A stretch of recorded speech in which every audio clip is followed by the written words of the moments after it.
Hello, ladies and gentlemen. We're back with another Crowpill, this time talking about an industry of low expectations. Exactly does that mean? Well, I was trying to kind of play on the idea of the whole bigotry of low expectations thing that kind of, rolls around the circles of those who talk a little bit more about social issues compared to industry issues. That being said, it is very, very similar. So if you're not familiar with that sort of premise, it's essentially that sometimes if you assume that somebody is incapable of doing something to a certain level of quality, you automatically lower your expectations and thus are being in some way bigoted against them. Now, in the case of the games industry, I feel like the consumers have just in general lowered their expectations so much, and in some cases it's been a direct conceit on the behalf of the developers and publishers in the space. In other cases, it was just a happy accident that it happened. But in all cases, it results in lower quality products for the average consumer to enjoy. And to take you on this journey, where I go back over some of the history of this, is quite a large topic. We're not going to get through the whole thing in one video, but the first thing that I want to point your attention to is back in the 90s, 2000 through 2009, we had a series of events unfold that essentially transformed the once familiar expansion pack model. You'd had Starcraft and Warcraft 2 and Warcraft 3. These all had expansion packs, and then even World of Warcraft to some extent had expansions, even though obviously it was a subscription model, so a little bit different. But it transformed the sort of standard, the practice of having expansion packs into downloadable content, DLC. And eventually we even had some crazy shit called Day 1 DLC, where you had pretty much no opportunity to justify having to pay for it, because it's literally content that's available at the beginning of the game. So in essence, they're taking content they had not yet developed, and they're cutting it out of the game and charging you additional money for it. And the normal apologism came out to play, and they said, well, maybe these developers worked pretty hard on that content, and it's different than the main game, and that you still get your value, your dollar's worth out of the main game itself, and all that shit, But for the most part, it was seen as kind of scummy. It's just that it happened so frequently that regardless of whether or not people bought it, they at least understood the concept, and it would soon become just normal for that to be the case. Now, obviously, fast forward to the point where we're at now, where we've got not only microtransactions, but loot boxes and gacha and all this other shit that's, essentially found its foothold either in mobile, but most of the time in PC gaming and console gaming. I'll share a little personal anecdote to sort of underline this, right?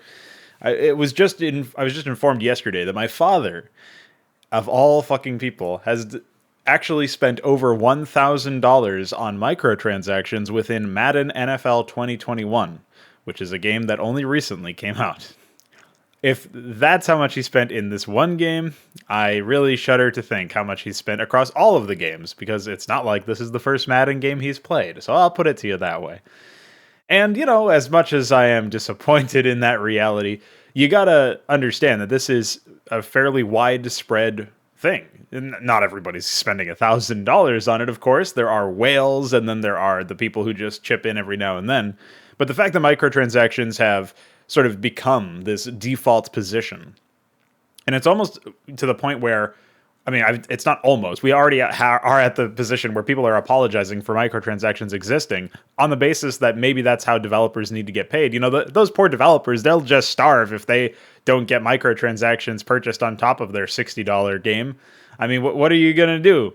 You're just going to not buy 10 yachts or whatever? I'm sure these developers are actually underpaid in most circumstances, but that's by the by.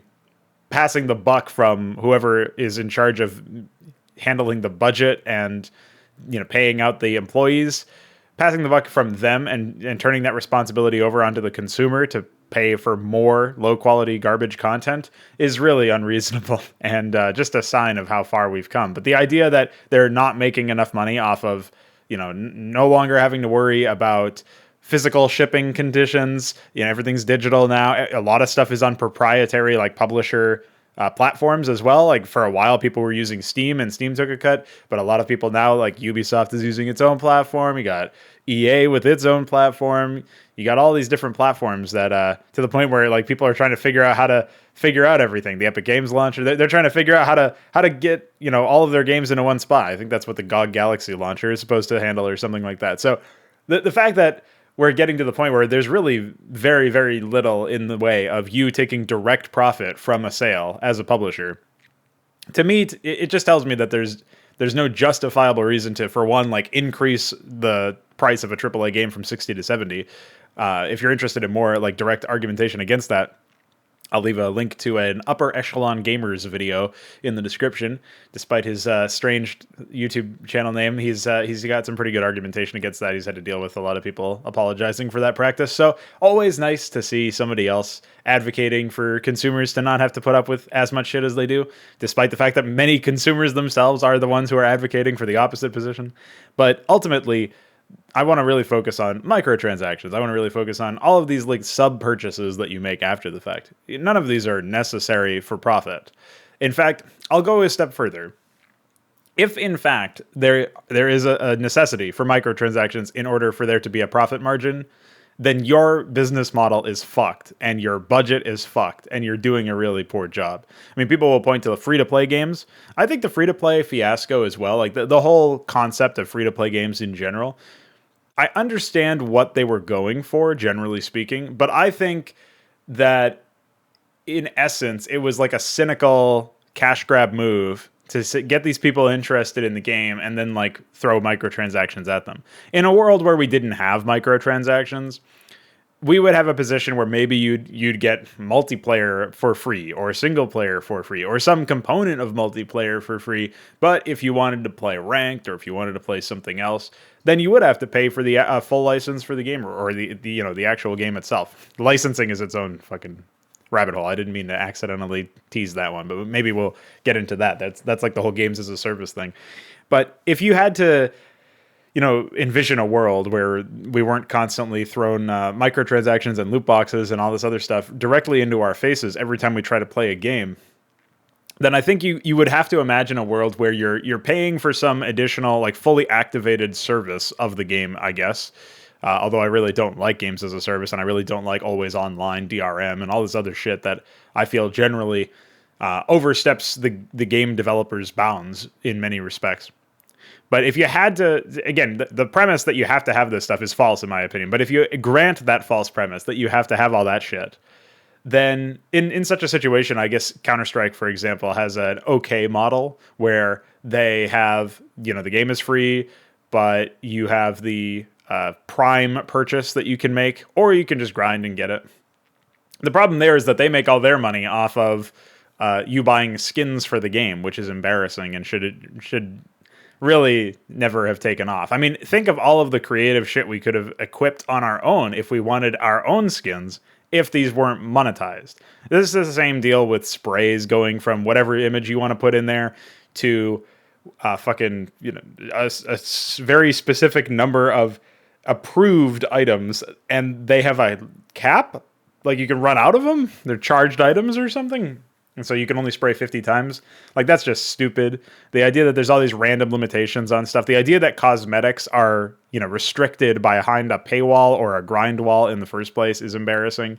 And of course, in like League of Legends or whatever, they'll release a new champion, and if you don't have enough, it used to be called influence points. I don't know if that's what they're still doing, and I haven't played it in many years. But if you don't have enough of whatever the in-game currency is, the free-to-play currency is, then you're just shit out of luck, and you're going to have to wait until you do have enough and grind enough points, or you're going to have to buy it, at which point it will have, you know, you'll get it earlier, and then that's before they nerf it to the ground, obviously. So there's a lot of interesting conversations you can have about all of these individual games that I'm throwing out there as a potential example of some of this stuff. But I did want to point out that there's a ton of stuff like this. There's a ton of these particular issues that I've found in my journey.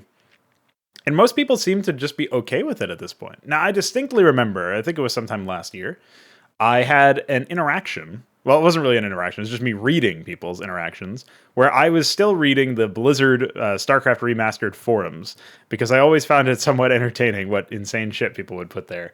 For the most part, there was like a lot of the insanity was in the tech support forum, because a lot of people were posting insane shit there about all of the bugs that they were experiencing, and that always gave me a chuckle. But if we had to look at like the actual general discussion, a lot of threads, like I want to say in the double digits at least, there were at least double digit threads in my time going there for about a year where people were begging Blizzard to add more microtransactions to the game. They were like, I want more UI skins, and I want more portraits, and I want more this and more that. I want more announcers. I want to have to spend more money to customize my gaming experience in a cosmetic level. That's what I want. Like, imagine the absolute level of like corporate simping you have to be into a certain position. Like at some point, surely you have to be able to uncuck yourself in this situation. You have to be able to realize that you are literally asking this like insanely profitable company to put more shit in the game that you can then give them money for, even though it's like super low effort, even though it doesn't take that much time at all to implement in a competent manner, even though it's not worth anything in an objective sense, right? It's like a PNG file over your fucking user interface. It doesn't take that long to put together. Even though the examples of custom user interfaces in that game were fucking embarrassing at the time. Like it was that really neon green one that I think they had the gall to call it like a special edition or anniversary edition or something. It's like, hey, celebrate StarCraft by burning your retinas out while you're trying to play the game. Like, holy shit. Like, even though that all of that is the case, right? You run into a situation where you're looking at that and you're like, wow, like this is insane. People are actually asking for more of this, and they want to buy it. They want to spend money on it. The fact that Blizzard didn't capitalize on that is kind of a testament to how little they gave a fuck about the remaster, I think. But because if they had like an actual content team, they would have been churning out microtransactions left, right, and center. Just the idea that they would be dropping this low effort content and then expecting people to pay for it, or on the other side, that fans would be demanding more low effort content so that they could pay for it. We've gone so far past it, like the Overton window example, right? It's shifted so far beyond. Now the reasonable expectation of a fan is that there won't be enough things for them to spend their money on in a game. As opposed to the opposite end of the spectrum. Like, I'm still in the perspective of when my game drops and you buy it once, you will get access to all current and future content, full stop. And that there aren't going to be fucking, like, cosmetics that are locked behind grind or paywalls. And there's not going to be any of this predatory shit where you've got a loot box and you've got these adrenaline addiction things going on where they're trying to like hit you with the right kind of dopamine because I don't know what I could get. I might get it. I might not. Ooh, so many neurological studies that tell me that this is a really bad idea to allow companies to fuck around with. And all of this stuff, right? Now, again, not trying to argue for like legislation or anything like that, per se. That's one solution to the problem. But the fact that there's just so few high expectations in the scene, the fact that people have literally no expectation when it comes to like ethics behind monetization, embarrassing for this scene. And something that, the companies are never going to change until it hits their bottom line. And we shouldn't expect them to change their practices if they're being profitable. We should expect consumers to say, hey, this is fucked up and I'm not dealing with this and I'm not giving you my money. Just like we sort of saw for a very brief period of time when Blizzard had all of their PR fiascos, including one where they supported the fucking suppression of an entire people in the whole Hong Kong fiasco. So the fact that they're still fine in the West is an indictment to the general consumer's moral character as far as I'm concerned. But beyond that, like even if you want to set that to one side because it's not directly related to the products that they've been providing, because a cynical person can just say, well, I only really care if they deliver me a good quality service or a good quality product. They haven't done that. So I don't know what the fuck is going on here. I don't know why people are still slurping that cock. But if you can explain it to me in the comments, that would be great. This has been another Crowpill. Sorry we got a little nasty at the end there.